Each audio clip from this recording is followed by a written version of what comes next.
పార్వతీపురం మన్యం జిల్లా కోమరాడలో సిఐటియు ఆధ్వర్యంలో వినాయకుడికి వినతి పత్రం ఇచ్చారు. దీర్ఘకాలిక సమస్యలు పరిష్కారం చేసే విధంగా పాలకులు, అధికారులను ఆలోచింపజేయాలని కోరినట్లు సిఐటియు నాయకులు కొల్లి సాంబమూర్తి తెలిపారు. పూర్ణపాడు లాబేసు వంతెన పెండింగ్ పనులు, ఏనుగుల దాడిలో పంట నష్టపోయిన రైతులకు పంట నష్ట పరిహారం, ఇతర సమస్యలు పరిష్కరించేలా పాలకులు, అధికారులను ఆలోచింపజేయాలని కొల్లి సాంబమూర్తి తెలిపారు.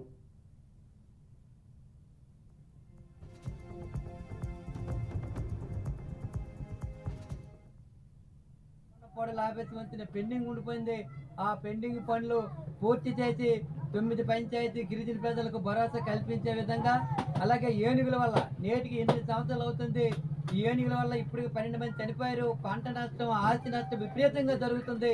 కాబట్టి ఏనుగులు అడవికి లేదా జూకి తరలించే విధంగా ఈరోజు విద్య, వైద్యం పూర్తిస్థాయిలో అందని పరిస్థితి ఉంది.